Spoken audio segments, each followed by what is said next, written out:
Welcome to This Explainer. Today, we're unpacking the absolutely fascinating, multi-layered strategy behind Nissan's race to build the ultimate electric vehicle battery. We're looking at a master plan that's going to completely reshape what we drive, how far we can go, and, maybe most importantly, how much it costs to get there.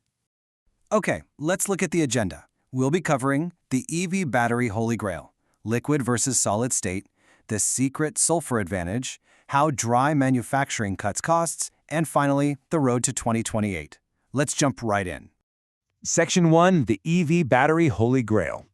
So, for decades, the lithium-ion battery has basically been the backbone of electric mobility, right?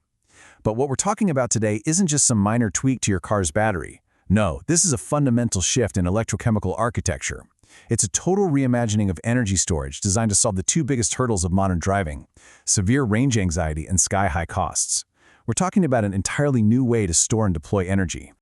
Section 2, liquid versus solid state. To understand why solid state is such a big deal, we need to talk about traditional batteries and a dangerous phenomenon called thermal runaway. Current batteries rely on liquid electrolytes. If those liquids get too hot, or, heaven forbid, get punctured in a crash, they can overheat and potentially catch fire. That's thermal runaway. But by replacing those volatile liquids with a highly stable solid separator, that fire risk is virtually eliminated. It's a massive safety revolution. The contrast between the heavy liquid-filled past and the sleek, solid-state future is just stark. Traditional lithium-ion tech uses volatile liquid electrolytes, which require bulky, heavy, complex cooling systems to keep everything safe. And all that armor, it limits how fast you can charge. Solid state, on the other hand, runs entirely on stable, solid materials. Because it manages heat so much better, it ditches the heavy cooling systems. That unlocks incredibly lightweight packaging and lets you pump energy in at significantly faster charging speeds. So what does this actually mean for you as a driver? Well, it means a doubled driving range of over 1,000 kilometers on a single charge. That's roughly 620 miles, folks. Just imagine taking a massive road trip without constantly checking your map and stressing over the next charging station. It's a total game changer. Section 3, the secret sulfur advantage. Now, Nissan isn't trying to pull this off alone. They've formed a powerful 3-year innovation alliance to totally de-risk their supply chain and break away from expensive rare earth metals. They're combining their own massive manufacturing scale with the UK-based firm Jelion's proprietary materials alongside the brilliant research minds at the University of Oxford. And the secret weapon born from that alliance is nano-encapsulated sulfur, or NES. Instead of relying on standard expensive elements like cobalt and nickel, which are heavily controlled by regional rivals, Nissan is using sulfur to drastically lower the cost of raw materials. Sulfur is globally abundant and incredibly cheap. Now, historically, sulfur degraded way too quickly in batteries, but this new nano-encapsulation tech totally solves that durability problem, giving us a cheap, long-lasting power source. Okay, so we've got the cheap materials and the amazing range. But that brings us to a really massive question. How do we actually make these high-tech batteries affordable to manufacture at scale? Because, let's be real, a great recipe is absolutely nothing if you can't build the kitchen to cook it in. Section 4, dry manufacturing cuts costs. This is where Nissan, partnering with US-based LiCap Technologies, completely changes the game. Traditional wet manufacturing processes mix chemicals with toxic solvents, which then have to be baked out in massive, energy-intensive drying ovens. It takes a ton of power and giant factory footprints. But LiCap's dry electrode process, it uses zero solvents and has no drying phase.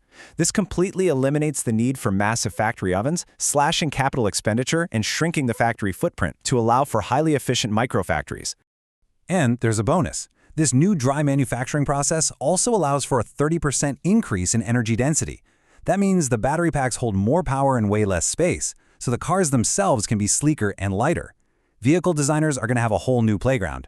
It potentially even paves the way for a fully electric Godzilla GTR, leveraging this low-profile, lightweight tech for some extreme track-ready performance.